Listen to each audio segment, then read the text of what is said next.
Om Shanti. It is my great pleasure to share with you all how I came to this knowledge and how I met Brahma Baba for the first time, in a subtle way, of course.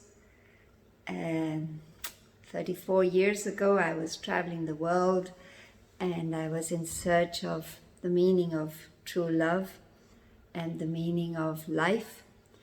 And as I toured the north of India, I was actually on a camel trek in Jaisalmer. I felt a lot of noise in my mind and I felt I should stop. And so I asked someone in Jodhpur when I got back from my trek, I said, where in India can I rest my mind? This was a man in the street and he said, if you want to rest your mind, you go to Mount Abu. And I was heading for Nepal, so I went back. I took a train and went to Mount Abu.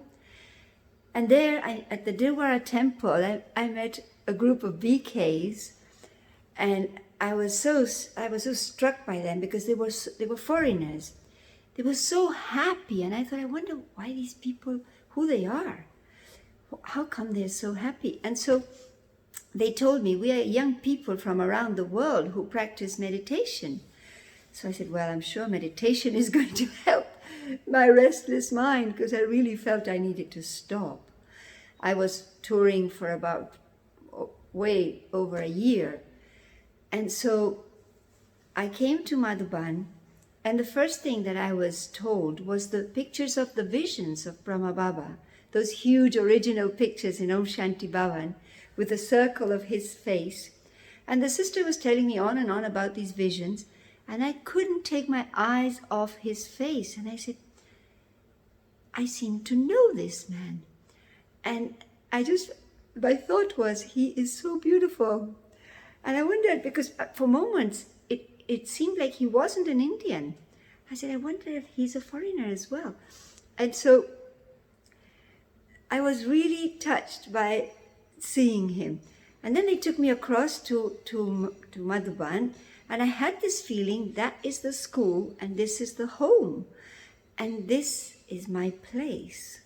So they offered me a free meditation course, which I also thought was important, that meditation, whatever is true should be for free and available to all. And so I took 3 days course, and on my third class, I was introduced to the cycle of time, and it was a huge picture on the wall, and the sister said, this is the cycle of time, and she said, this cycle repeats. And at that time I said to her, wait a minute, do you mean that I will always come here? And she said, yes.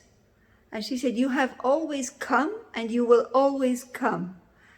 I was so happy, so happy. And after that, she could tell me anything she wanted. So I took 3 days course, and then I came to the Murli.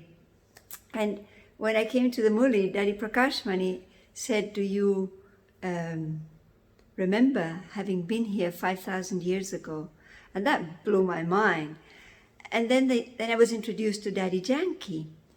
And Daddy Janki, in the midst of the amount of questions, so many questions that she asked me, everything about my life, my family, my parents, she wanted to know everything. And then she said, what will you do with your life now? And I looked at this little woman sitting on a rattan chair with her feet on another rattan chair. I said, this little woman, I don't know who she is, but I will trust her. She could be like my mother. And when she said, what will you do with your life? I said, well, Daddy, whatever you tell me. So I joined the class, and this was on my 4th day. And then Nirvabai invited me through Shashiben to stay in Pandav Bhavan. So I was so happy. And when I went into Baba's room, I felt again that I knew him. And then in the Murli, immediately I came across his story. And through Daddy Janki, although we didn't see Brahma Baba with these eyes, we have met him through Baba's murlis and through the daddy's lives, it's become so, so clear who he is. And what has inspired me so much was his faith. Brahma Baba's been unshakable. He went through so much. He had no one in front, and yet he had to face social defamation. His family was against him. He was such a respected Sindhi person in his community, and suddenly he's being treated in such a way. Yet he had these feelings. He was able to have good wishes and good feelings for people, and he was becoming completely unshakable, but on the basis of his faith. And his faith coming from experience. How Shiv Baba had made him his instrument in such a way, God coming every day through Brahma Baba and teaching him to become the one that we would all follow. And he had no one in front, but he had this amazing relationship with God, completely in love with God. Brahma Baba understood at heart this of none but one. And so he became so magnetic because he was so drawn to God. And so everybody was attracted. And how the daddies became who they were by understanding that Brahma Baba was not a guru. He was someone who would inspire them in such a way, touch their lives in such a way that they would become tremendous world leaders, and they would become so powerful, so great, and they would stand on their own feet, and they would become an example in front of the world. But they had to learn the art that he had learned, which was the connection with Shiv Baba. So this unshakable faith is so vivid in my life. I always think of how Baba, when I go through things, whatever challenges I go through, I always think Brahma Baba has already gone through this. I mean, he has gone through the most. So he's our example. And then in 1987, I met Bapdada for the first time in Om Shanti Bhavan. And I can tell you before that, when I arrived to Madhuban, it was the time of the Golden Jubilee. And that Golden Jubilee, there was these 50 daddies in Madhuban. It was like fantastic. And I didn't know who they were. I just saw these amazing people. I couldn't take my eyes off Daddy Gulzar. And I took so many pictures of her. And she turned around one day with those eyes and she said, "You cannot take photographs of the soul." And I felt so ashamed. I ran away. I ran away into the rabbi's office. And it was like I was this baby. I was only like, a week old. And when the Golden Jubilee finished and Daddy Janki was leaving Madhuban, so she said all the double foreigners should leave. And we were 7 people by then. And Daddy Ji told us a secret. She said, if you want to be in Madhuban again and again, then you always at Amrit Vela remember what Baba told you in your personal meeting. And I looked at her and I said, "But Daddy, what is a personal meeting?" And so she explained how Baba came in Daddy Gulzar and how Bapdada spoke to each one-on-one and blessed them. And so I said, "But I came one day late. And so she said, "Okay, tomorrow I will ask Shashiben to bring a message for you." So she said, "Baba will talk to you." And I was wondering, I said, if God speaks, what is he going to say? And what is he going to say to me? So that night, I could hardly sleep. I spent the whole night looking at the red light in my room. The next day when Shashiben offered Bhog, Baba sent me a message. and said, "Child, don't think you haven't met me. You are sitting on my lap." And then he went on to other things. He said, "Much love has been given by this child, and wherever you go, much service will be done." And it was such a beautiful blessing. So I left Madhuban so full. I felt my feet were not touching the ground. And I wondered, what is it like to live this life outside of this place? Because I was born in Madhuban, spiritually. And so I went to Delhi, and then from there I went to London, and I spent some time with Daddy, and then I joined the BKs in Argentina. And the next year, when I came to Madhuban, I met Bapdada personally. And it was so beautiful because it was a murli in which Baba was talking about us. We revised it recently. It was about us, that we like to walk hand in hand on the beach, or we like to be with our beloved in the garden. And I just couldn't, I had tears in my eyes all along. I was so touched. And there was Brahma Baba and Shiv Baba talking to me personally. And then I had the chance to have another personal meeting with Baba. And there Baba gave me a beautiful blessing. He said, "You are a jewel of contentment." And it took me all my life to realize how is it that I am content, because contentment is not just being cheerful. It's being full and fully satisfied, totally accomplished. So my life after that, I lived a completely surrendered life. When Daddy told me, "What will you do?" I said, "Daddy, whatever you tell me." So I joined the center in Argentina, and I joined service here in Argentina. But every year I went back to Madhuban, and every year I met Bapdada. And also we used to meet Bapdada through internet, because we only spent like 2-3 weeks in Madhuban, a month in Madhuban, and then back.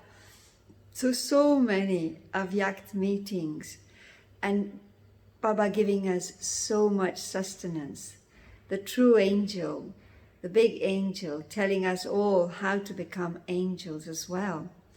So as time goes by, Brahma Baba becomes more and more visible and more. I think that there was a time in service, like when we were so encouraged, and Bapdada used to tell us we had to do this and we had to do that, and serve here and serve there, and make these, the Murlis are so full of indications of what we had to do, and travel here and travel there. My life became very busy and fascinating. I traveled the world with Baba's Seva, and a lot of action. And I think I came to Baba when I was 24. So Baba kept me very busy. And I felt like that my aim was to serve. For many years, I thought that my aim was to serve. But I think that as time goes by, we realize that our aim is to become pure, and that the aim is to become perfect, like Baba. So then his life and his divine manners, his divine qualities become more and more visible, more and more significant, and his life is a blueprint for me. So I am right now also appreciating a lot through Sister Mohini in this Avyakti Parivar, which is the evening sessions that we have in New York. Every night, you can Google them, Avyakti Parivar, and you will see every night there's a session. And she has, like, obsessively, I would say, described Brahma Baba's life. And we are getting to know so many details, because there's a story, but then there's the qualities. And when we, through the story, we learn so much about his qualities. But when the seniors describe how he did things, then it's not the story anymore. It's about him. It's who he was and how he took this power from Baba and made Baba his one and only support, and his love for God and his love for the creation, for the family, were equally intense. But he became that example that we now have to follow, that we have to have complete disinterest, complete detachment, yet we have to be fully caring, fully loving. And this is what I appreciate so much, Sister Mohini, and also when I hear seniors like Brij Mohanbai, Asha Didi, Nirver, all of them, and the daddies who spoke to us for years and years, and they make him alive. I remember once they told Daddy Janki, because, there was this Daddy Janki who could not stop talking, and there's this Daddy Guzar who wanted to become so silent. So they were both together on the stage one day, and Daddy Janki would look at Daddy Guzar and try to get her to speak something, and then she said, you don't speak anything and I speak too much. And so she laughed at herself and said, well, she looked at us and said, after all, if I hadn't shared through my life who Brahma Baba was, how would you know him? So I am equally grateful, not only to Baba for inspiring us, but also to Daddy for making his life such a so clear, everything so clear, and the loyalty. I mean, any quality that we think of, how he surrendered everything to Baba, this humility that made him an instrument for which he took no credit. This yagya flourishing, expanding, and Brahma Baba took no credit for nothing of what souls were gaining through what was happening through him. And here's God speaking through Brahma, shining his light through Brahma, and Brahma being that humble instrument, that loyal instrument who would only look at one and just take from one, and at the same time understand the greatness of his part to the extent that his commitment to becoming perfect and pure would make him such a reliable and trustworthy instrument in front of all of us, an example. So I remember the meetings with Bapdada as well. I also enjoyed in those meetings the power of the gathering. I mean, Baba's creation is all of us. And we are such a beautiful family, a family of all mankind, and people from all walks of life, all races. And although you see me in a white body, I am a Bharatwasi soul at heart. And I really feel that I'm only here in Argentina to serve. I was telling people yesterday, I definitely don't belong here. And when I go to India, I feel at home. So the power of the gathering, when we used to come all together, and we still do. And even now, in a subtle way, isn't this amazing that we are online having this amazing experience of Bapdada sustaining us and pulling us, drawing us. Okay, children, now Bapdada's part of coming to Madhuban, it has changed. It's not over, but it has changed. And Baba is more present than ever. Yet now we have to become avyakt, and we have to go to him. We have to become the residents of the subtle region. So that requires a lot of silence and a lot of introversion and a lot of commitment to transforming and empowering, to really take the responsibility that Baba, this crown of service and that he has given us, so we are able to fulfill Bapdada's hopes. So as I'm speaking to you, I'm seeing the first row, Daddy G, Daddy Janki, Nirver Bai, Brij Mohan Bai, Asha Didi, Mohini Ben, all our seniors whom I embrace with my full heart. I can only be so grateful for them, for being who they are and for being available to us in so many ways that have inspired us to take on further responsibility in places where they wouldn't even come anymore. They did come, but not any longer. So now we are the ones who have to do it here. So this is where I feel that the seniors in the form of ancestor souls, not only Baba, but also Mama, helping us in a subtle way. So now we need to become very receptive to their company and their drishti and their guidance. They are encouraging us to move forward because time is running out, and we have to become pure. We have to settle whatever needs to be settled and clean our hearts and heal the heart. So I guess a lot is surfacing and a lot is coming up. So maybe, as Baba was saying in this morning's blessing, that the boat, in order to go across, has to go through many, many storms.